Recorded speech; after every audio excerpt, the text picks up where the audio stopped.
I was super interested in obviously getting your story. There's not a lot of female coaches in boxing, let alone on the high level, right? Like the ones that come to mind for me are Ann Wolf, and like I told my audience, Dennis Douglin's mom, which I don't even know her name, but the Mama's Boy, his Yeah. mother, and then you got Coach Cam, but not a lot of females in boxing coaching women and men on a high level successfully. So I wanted to get you on to, have you do the rounds and put your story out there. So first and foremost, thank you.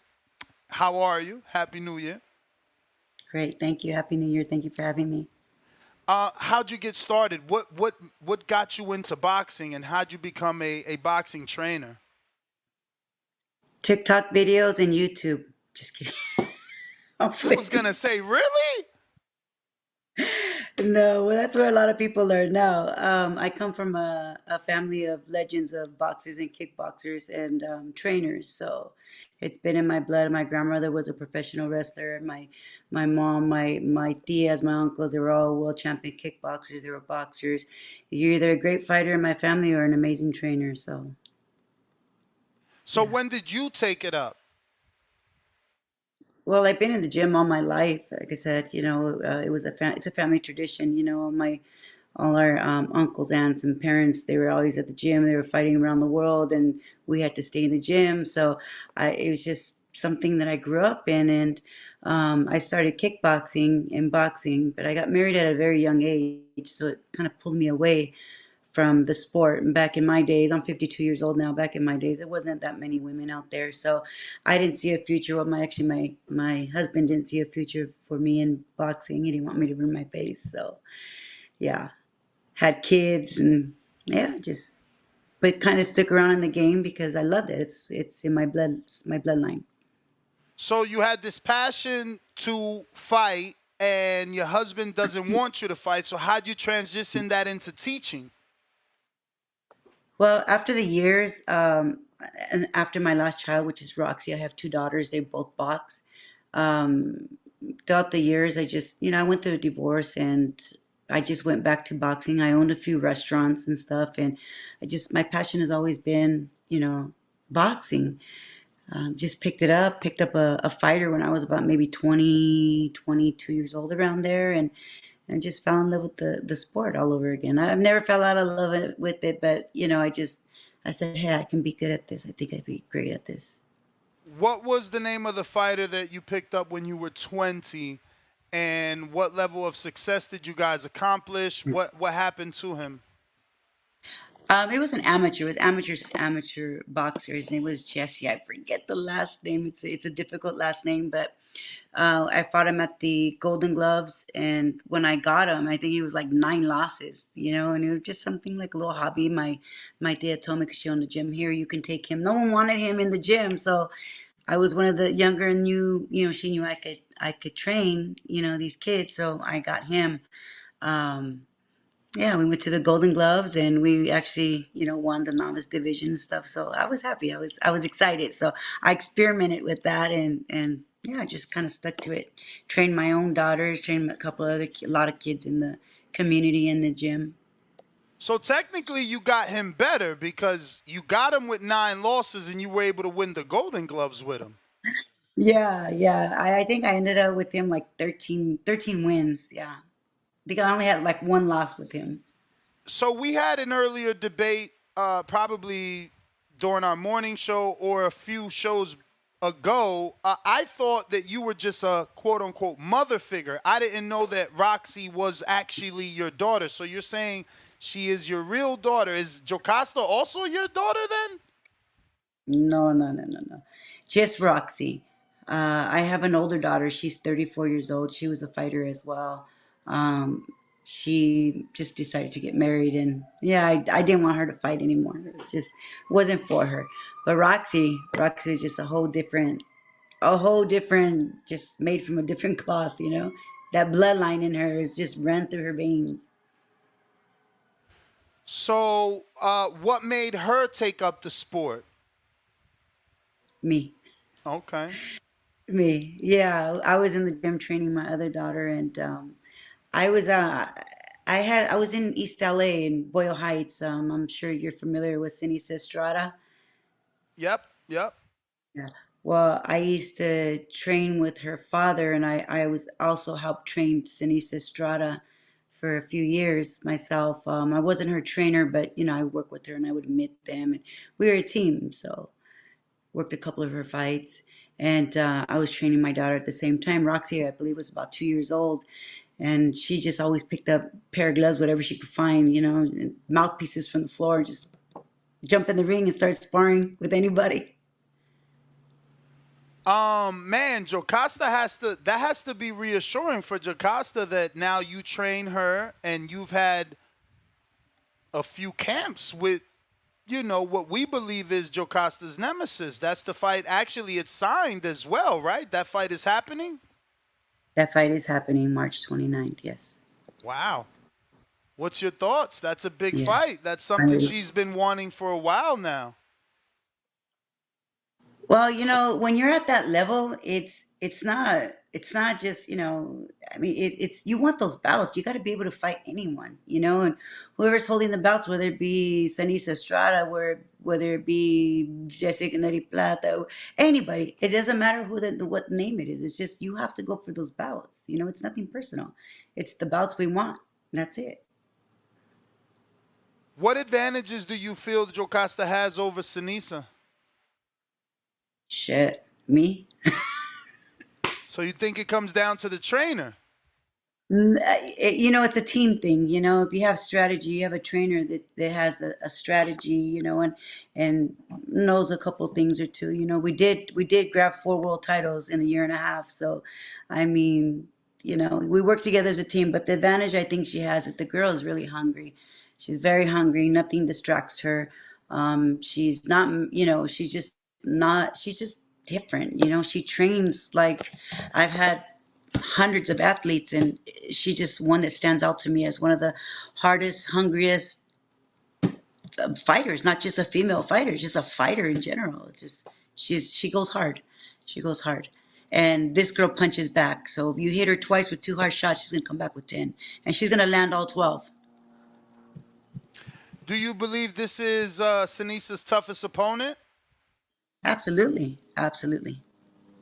Is it just because the belts are on the line, or is it something specific about Jocasta? It's just Yocasta. Yocasta has cardio. She has the conditioning. She has the power.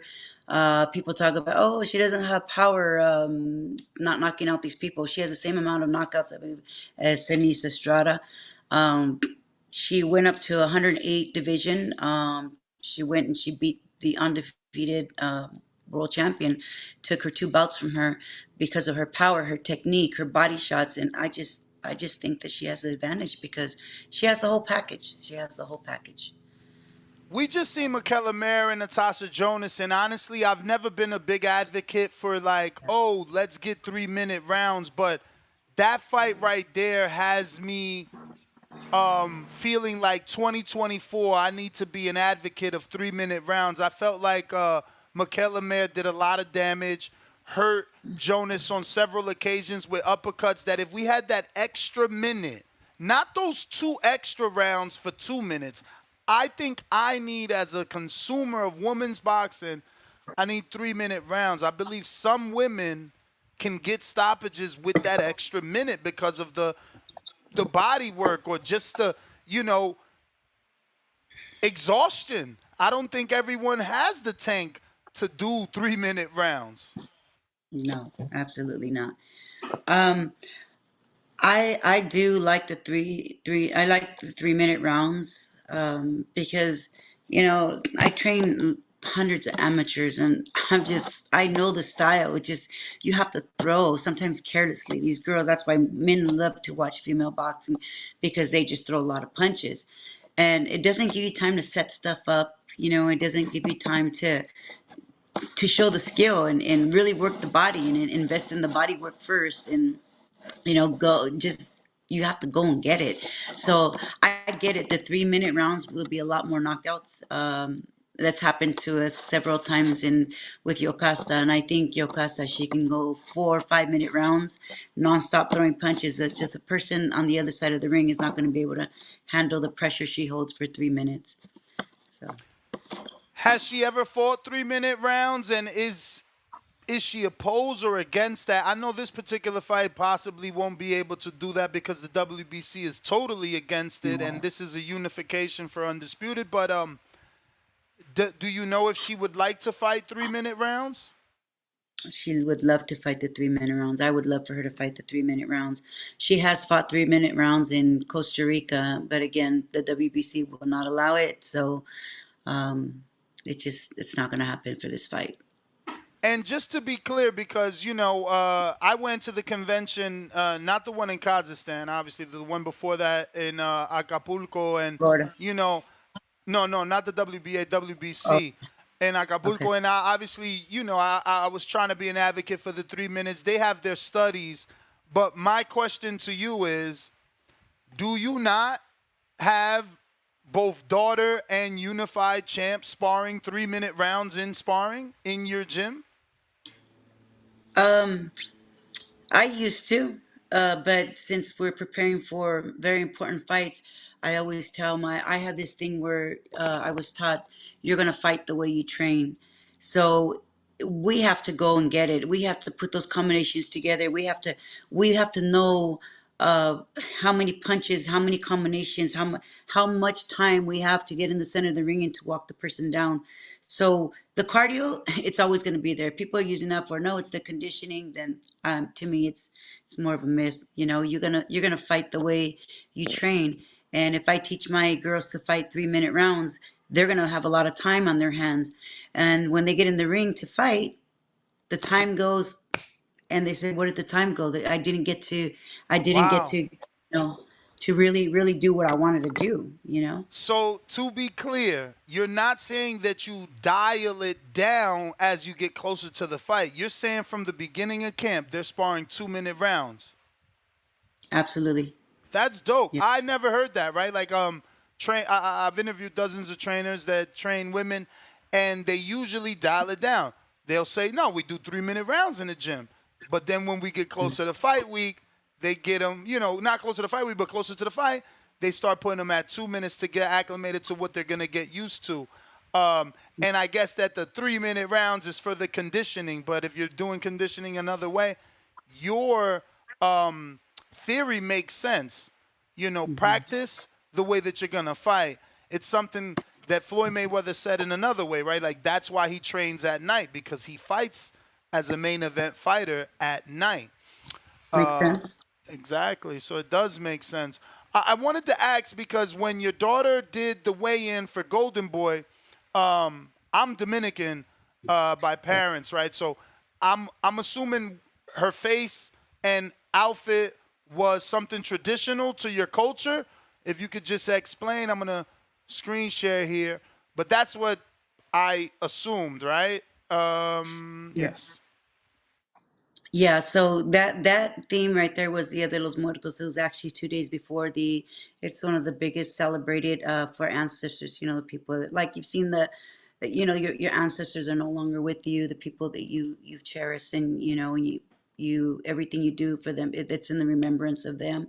So being that she's a fourth generation fighter, my grandmother was a fighter, my mom's a fighter, and then our generation and then her generation, she dedicated that, and it's something that we wanted to do and give back. Roxy, I don't know, a lot of people don't know this, that she is a Mexican citizen. Oh wow. Okay, so she's real Mexican. It's funny. We have a caller that because this is a call-in show, and he loves to emphasize who's Mexican and who's not.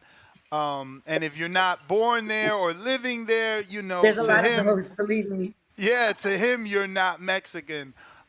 But she got the win on Golden Boy. I wanted to actually talk about and highlight. Are you the one navigating the careers? Because I see that your fighters fight on every network. You have some on Black Prime. You have them on Marv Nation. You have them on DAZN. You've had them on Golden Boy. So, And now you Top got your rank. Valle. Yeah, you got Alan Garcia on Top Rank, and you got your Valle now to do. I guess this is this a co-broadcast? What is? Because isn't she with Golden Boy and Sinisa with Top Rank? Yeah. Yeah, it's a co. They're doing co-promotion there on March 29th. But yeah, I manage some of my fighters, and like I said, I've been around for so long. I have relationship with just about every promotional company out there, and they know who I am. And I'm not new to boxing. I'm definitely not new to them. I may be new to people across the pond, but slowly but surely they're getting to know who I am. So, yeah, I have a good relationship with a lot of the big companies out there. Has it always been that easy, or do you credit your time? Because I'm impressed. I highlighted Tito Mercado Sr. for what he's been able to do with his son and the big names he's been able to get his son. And I think that you deserve the same recognition for what you've been able to do with all your different fighters, and be able to not have boundaries or limitations and open to deal with everyone, and especially as a woman. So yeah, has it always been this easy, and do you foresee to continue to have a future in management? No, it hasn't been easy at all. I mean, my fighters, their style, the way they carry themselves, and I don't know if you notice, a lot of them are very good looking, most of them, and they can fight. So I mean, promoters like that, but the most of all, they see the pedigree on them, and they can fight. They're knocking people out, and we're patient. We're not in a hurry. They're young. And when you start to get those phone calls when they choose you, you leave your options open, and you hope for the best company to come out and try to sign your kid, your fighter. So talk to me about Allen. He's obviously one of your fighters that's caught in our attention. He looks like he can be the total package. Um, we got his story, and the fact that you took him in at 17. I guess I want to know, how'd you convince his parents to have a kid come from one side of the country to the next and live with you? That's a question I wasn't prepared. It's crazy because I've known him since he was, I think, 13 years old, and when he decided to come with me, he was 16. He was still 16, and he had just turned 17, I think, a month or two. And well, he told me, his parents said it was okay, and I'm thinking like, yeah, okay, I'm a mom. I'm not gonna, send my kid with someone I don't know, especially, I mean, just all the way to Los Angeles. And so he got his dad, kid Kansas, Alan. He's a good kid, and he has his ways, and he has his personality. And when he says something, he's gonna do it no matter what. So he had his mindset that he was going to Los Angeles, and he was gonna either be in Los Angeles or in Florida. And he called me and he told me some promotional company reached out to him, and I said, "You're not going anywhere. I'll pick you up." So I flew him out to Dallas, and his mom and his pops were okay with it on board. I spoke with them, video called, introduced myself, and they knew about my daughter. And they know that their kid is he was a kid, but he had a grown man mentality.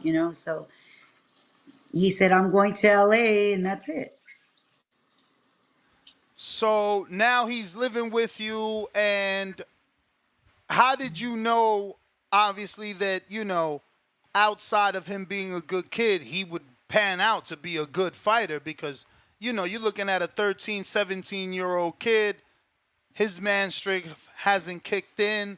He hasn't gone fully through puberty. How did you know that was going to be worth the investment and time? Being I've been in the gym all my life, people may call me crazy, but the minute I see someone, I see the talent. Whether the way they tie their shoes, the way they tie their gloves, or just the way they carry themselves, I can tell. I can see talent in a person. I've been in the gym long enough. I had so many fighters.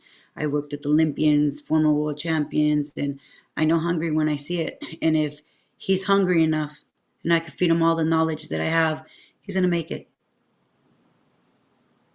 So he's basically on an audition now with Top Rank, right? They want to sign him, but he's got to win this fight, correct? That's correct. So that's added pressure. How's he been receiving that in the gym? How's he been responding to, that extra weight on his shoulders, knowing that a great performance can change his life because it will have a contract with guaranteed fights for him. You know, he's been through so much in his life. We just spend so much time together. We talk a lot, and we talk about how great he is. You know, how he's a great person. He's a great athlete. He has a great spirit. He's just, he has the whole package. Believe in himself. Don't, it's okay to doubt yourself. You know, people do it all the time, but it's up to you to let your doubts stop you. And he's not going to let anything or anyone stop him. He's just going to keep going. So there's no added pressure. You know, I think he's just doing this for the memory of his loved ones, and he's doing this for his parents, and he just believes in what he can do. And after today's sparring, I'm telling you, it's gonna be a special kid. He has special days in the gym. Who'd he spar? Conor Ben? I know Conor Ben is in California. I don't know how close that is to your gym, but who'd he spar that you guys are so excited? No, just anyone he goes and spars with. Like he sparred a kid, I think his name is Butcher Beltran or something like that, and he just spars. He's been in the ring with John Cepeda, Ryan Garcia, um, Rolly Romero. He's been in there with Brian Castaño. I mean, a lot of people know who Kid Kansas is, and they get excited when they see him. He's in that 140-pound division. Do you see him getting down to 35 for that first title shot, or do you want him to stay at 40? No, no, no. He fights at 135. The only reason why they have him up because the opponents wouldn't make the weight at 135, so they had him fighting at 137 pounds. But he's at 135. Okay. No, I mean, his Lightweight box division. rec, there's some fights at 37, some fights at 39, Mhm. 41. So I wanted to ask because sometimes, if there's no title on the line, there's also no reason for you to be contracted to be making, 135. There's not even a regional title there on the line. But I asked him about his international experience and his ability to fight in Mexico, America, and in Eureka. the home time of Joe Valle in Costa Rica. How did he perform in your opinion? Obviously, he got the big stoppage in Costa Rica, but how did he perform on an international level? You know, he handled it very well. We went up there and acclimated. We were there for about 9 days, I believe, prior to the fight. He only had like 2.5, 3 weeks to prepare for that fight. After he came back from that TCL tournament thing they had. And I told him, look, we got a fight date for you. You want to fight? He just, I want to fight. I just want to fight. And I said, okay. We took him to Costa Rica, and three opponents fell out. No, I'm sorry, two opponents fell out, and the first one I said, I'm going to pass that one on. It's a little, it's just, no, I'm going to pass that one on. And the other two opponents fell out. And so we ended up with the first one. I said, maybe we'll just pass him up for this time. And yeah, he did great. He did amazing. He was just happy, excited to be there, and then he got that amazing, amazing knockout. What was it about Renee De Leon that made you initially not want to fight him? Well, being that he had Kid Kansas, I think we only had 2.5 to 3 weeks to train for that fight. The other kid, he was pretty big. The other guy, he was a grown man, and he was on the I think it was Guatemala team, the Olympic team. So he had a lot of amateur experience. He had close to 200 amateur fights, and I was told. So I was like, and I saw the way he fought and everything, and it wasn't that we were afraid to fight him. It just, I'm in Costa Rica, and this is his first fight in several months, and I just think, you know, just I just wanted to hold off on that type of fight. Got a couple questions here from the people, and we'll let you go. We got Ruin 504 that says, could you comment on who you guys might bring in for sparring for the Estrada fight? Look, and I could tell you what's served on the table, but I can't give you the recipes. Um, Estrada is Orthodox. Yeah, she fights southpaw as well. I got a girl for you. Have you heard of Jadira Bustillos, trained by Gil Yeah, we Martinez? sparred her. We sparred her before.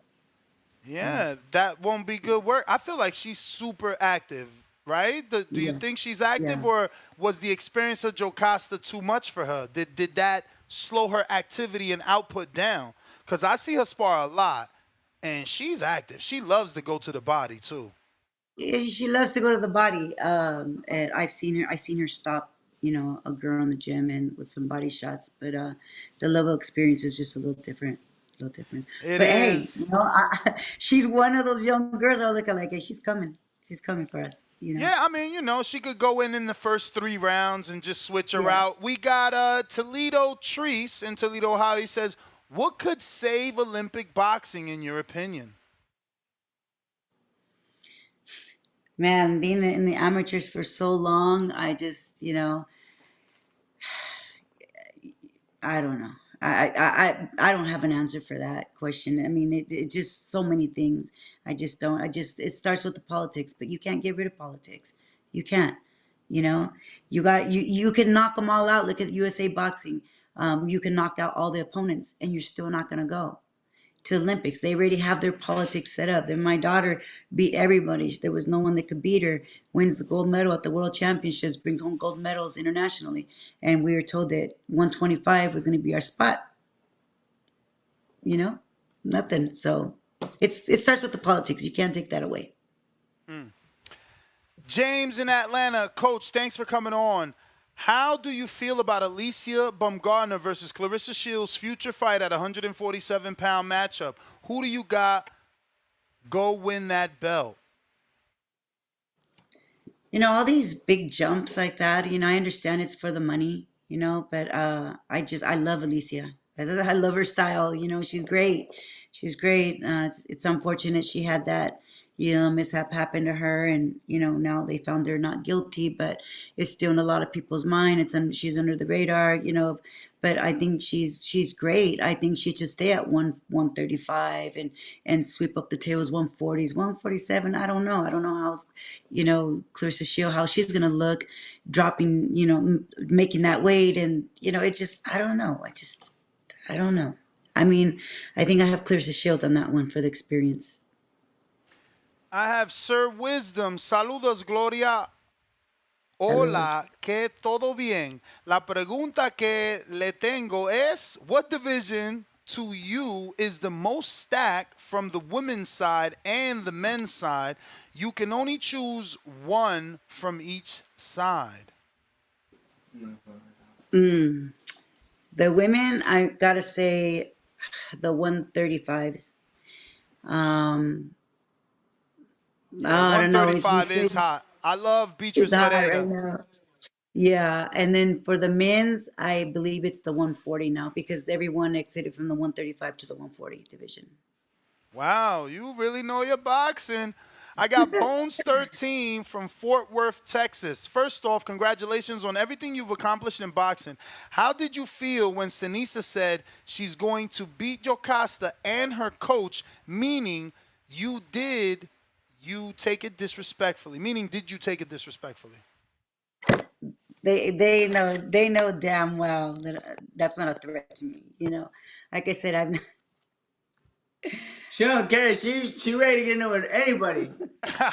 What's up, Alan? What's going on, brother? How are you? Being that they've known me for so many years, it's not a threat, and I love Sinisa, but I have my fighter, and if they feel betrayal on my side, I mean, yeah, it's true. Her dad was one of my best friends, but after 14 years, you don't hear from them. You hear from them once every 3 years. They don't call me for my birthday. They don't call me for Christmas.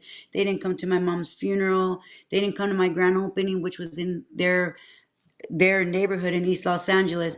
Um, I have a fighter, and I have an agenda, and it's not my I would just say my job to look 4 divisions up and 2 divisions down, and wondering like, okay, where's Ceniza at? They happen to bring me a fighter. I started training her, winning these world titles. Now they're upset with me. So anybody trying to take this other than than a boxing match in the ring and trying to make it into like a high school fight or a gang fight, it's ridiculous to me. They shouldn't be in boxing. Just hand over the belts. Wait, so the beef stems from just you having a fighter in the same division. They would have rather you not train someone in the same weight class. Is that it? That's absolutely 100% correct and confirmed. I got a phone call. So, Damn. yeah, Last one here is from Big Bro Combat. Salute. Bud and Canelo is the next big pressure fight, holding it down from Richmond. Do you like that fight? absolutely not. Come on. Absolutely not. It just, come on. Canelo's way heavier, and Bud, I love Bud. We fought on 3 of his undercards. We were on 3 of his cards. I love Bud. It's just a different, it's just getting people riled up. It's the money thing, and I just think it's too much weight class. I really think that Canelo shouldn't even pay attention to, you know, what's down here. He should pay attention to what's above him. He's still got Benavides. He's still got Munguia. He's still got who else? That's up there. The other Charlo brother. And he's got a lot of people in front of him. I think Bud needs to, maybe gain some weight and start a couple of fights. Big. If he wants to move up all those divisions, then he has to put on the weight and get in the ring with those big guys, and then call out the person that is different level of boxing. His IQ is just different. So I do want to give you the opportunity to tell us about any other fighters you're working with that maybe I'm not familiar with that we need to follow and get behind, because I know you are working with more than just Jocasta, your daughter, and Alan. I believe there's another young man you're working with, right? Yeah, his name is this is sure Karma Alvarado. He's 11-1, and he's a monster. I'm telling you, he looks just like Pitbull Cruz. He fights like Pitbull Cruz, a lot technical. He was on the Mexican national team for, I believe, 4 years. He has about 200 amateur fights. He's really good. He's a really good guy. I've had him for 3.5 years. So, I mean, he's just a monster. Then I have, of course, Naomi What Vaidu. division? I'm fighting him at 130 pounds, but he's gonna, fight for a title. There's no title in line right now, but I'll shoot him for a title at 126, and I do believe he's gonna be a world champion at 126. And you He said had an his. opportunity. I'm Go sorry, I ahead. was just gonna ask his first name because I'm on his Instagram. It just says J. Alvarado 60. That's him. That's Yeah, him. but it doesn't have his first name. What's his first name? Jose. Jose. Okay. Yeah. Everywhere I take him to spar, the guy just walks everyone down. He's a soldier, and great defense. He has a style. People tell me he has a style of Mike Tyson, Pitbull Cruz, but Marquez. Yeah. Damn, I want to see that. When Yeah. can we see some? When can we see him on television or the Zone or an app or something? He just fought on the zone. He fought on the zone when Yokasa Valle's card. He fought on the zone twice actually. So he's there. All right, I'm gonna go back and check it. So the one that was in Costa Rica, you're saying, versus And Roger that Scott. one, yes, All yes. right, I'll go check He that fought out. there twice on the zone on a Golden Boy card. He had an opportunity with Top Rank, but he had an injury in camp. Top Rank was interested in him as well, but he had an injury, and it set him back like 4 months. So we got to work our way back up there. And he's coming off of 3 knockouts, so we're on the right track again. So did he suffer that loss under you, or was that before you? Yeah, you might want to go back and look at that fight. It was the first fight in the zone. Being in Costa Rica, the guy was from Costa Rica, and he was fighting the referee and the person in front of him. The contract was signed 8 rounds. The TV was 8 rounds, and they stopped it in 6, and they went to a split decision. We got a few headbutts, and my guy touched his head, and the referee turned around and looked at him and took a point from him. So that caused us to fight. I had Marco Antonio Barrera working with me the corner that time. Wow, that's unfortunate. But definitely will tune into him. Coach G, is there anyone else that we should be watching? Yes, I have Carlos Rodriguez Medellin. We're going to World Championships in March, early March for the World Championships. He's going to qualify. He already qualified his weight class with Mexico. He's on the Mexico team. He's a cruiserweight. So now we got to go qualify the weight class for his country in Italy for the Olympics. All right. And your social media? Coach G Boxing. Coach with the G double E. All right. Oh, double E. I didn't even notice that. I thought it was just Coach G. I did see double E. Well, Coach G, man, we do appreciate you. Thank you so much for coming on. We look forward to getting you back on more regularly and following the careers of your fighters. Thank you once again. Thank you for having me. It's an honor. It's an honor. No, appreciate it. It What was a great. one more thing? Let me tell you something. I don't know if Sure. you know, but I work with El Bandido Vargas. We had here Okay. for 5.5 years. I also work with Sergey Lipinets. I also had Meserito Rodriguez. We fought in Noe in Japan. Okay. The other guys. So Wow. So yeah, you're see you in the definitely future. you definitely have the experience. What years you YouTube were and with TikTok is a hell of a way to learn. YouTube and TikTok's a hell of a teacher. What years were you with Francisco? Francisco Weir. This was right before he fought. It was right after the Olympics in Tokyo. No, yeah, Oh, so Tokyo. he was still El undefeated then. Bandido. Yeah, yeah, Yes, yeah, yeah. El Bandido. Yeah, we had him, and then we had Meserito Rodriguez. Yeah, so I worked with the several world champions. So I was the water girl then. So you moved up. You moved up. You're married to someone who actually, was the trainer, the main trainer. You're just considered. You're the What female. was You're your considered. husband's Oh, name? Or ex-husband? I'd rather not say. So you don't have his last name. No, no. It was borrowed. It was borrowed. Okay. Gave it Okay. back. You gave it back. So are you saying he's popular in the boxing world? Oh yeah. Yeah.